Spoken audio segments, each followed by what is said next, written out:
আহ, মন নিয়ে খেলার ইচ্ছা কখনো ছিল না। তাদের সাথে ক্রিকেটই খেলবো, মন নিয়ে খেলবো না। অনেক বেশি এক্সাইটমেন্ট। আর হচ্ছে সবচেয়ে বড় কথা, একটা মিলন মেলা, সবার সাথে দেখা হচ্ছে, বেশ ভালো লাগছে। এই সুযোগটা বছরে দু একবারই হয়, তো আমিও চাচ্ছিলাম যে এরকম একটা মিলন মেলা হোক।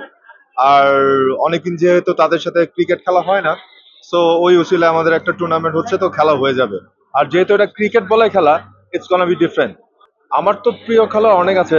সচিন টেন্ডুলকার আছে, বিরাট কোহলি আছে, ট্রাভিস হেড আছে। তারপরে আমি যদি বলি, আমার ম্যাককালাম আছে, এবি ডেভিলিয়ার্স আছে, এরকম বলে শেষ করতে পারবো না। বাংলাদেশের প্রিয় খেলোয়াড়? বাংলাদেশের যদি প্রিয় খেলোয়াড় বলে, তামিম ইকবাল আছে। তারপর আমার তৌহিদ হৃদয়কে ভাল লাগে। তারপর হচ্ছে গিয়ে সাব্বির আহমেদকে ভাল লাগে। তারপর মাশরাফি ভাইকে ভাল লাগে। তারপরে হচ্ছে গিয়ে তাসকিন আছে, মেহেদী আছে। মানে ওরা সবাই ভালো। মাঝে মধ্যে একটু খেলার এদিক সেদিক হয়, but it's a part of game, so আমি ওইভাবে জাজ করতে পারবো না। ডেফিনেটলি অনেক ভালো, না হলে এই যে নাম্বার ওয়ান পজিশন ধরে রাখা ওয়ার্ল্ডের মধ্যে, it is so tough. So definitely is the best.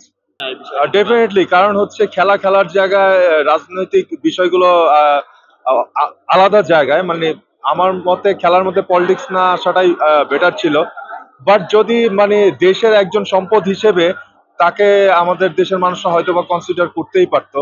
আহ, খেলা আসলে একটা অনেক বড় বিষয়।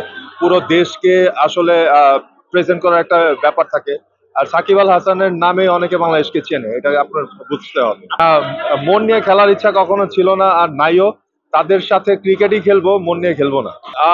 এবার মানে সেরকম কোনো আশঙ্কাই নেই, কজ অফ এবার ড্রাফটিং লটারি সিস্টেমে প্লেয়ার আগে থেকে সিলেক্ট করা হয়েছে, সো বাইরে থেকে এক্সট্রা কোনো প্লেয়ার ঢুকতে পারবে না। অ্যান্ড দ্য থিং ইজ, এবার ইনডোর হচ্ছে না, আউটডোরে হচ্ছে, একদম প্রফেশনাল স্টেডিয়ামে খেলা হচ্ছে।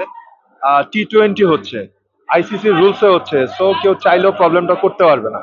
অনেক ভালো লাগছে, বাট একটা টিমের ক্যাপ্টেন হওয়া অনেক প্রেশার। বাট এরপরেও তখনই ভাল লাগে যখন আমার টিম মেম্বাররা আমার কথা শোনে, বা হচ্ছে আমার সাথে বসে আলাপ আলোচনা করে, ভাইয়া এটা হলে ভালো হবে, এটা হলে ভালো হবে। তারপর আমার টিম মেন্টর আছে অংশু ভাই কোনো ডিসিশন নিলে আমার সাথে শেয়ার করে, আমি কোনো কিছু ভাবলে তার সাথে শেয়ার করি। এই যে জায়গাটা, এই যে বিশ্বাসের জায়গাটা আছে, এইটা আসলে অ্যাচিভ করাও একটা বড় ব্যাপার। সবাই আমার উপরে বিশ্বাস রেখেছে যে টিমের ক্যাপ্টেন হিসাবে, এটা আমার কাছে অনেক ভালো অনুভূতি। ফুটবলের বিষয়টা আপাতত জানি না, বাট শুনেছি হয়তো বা হবে।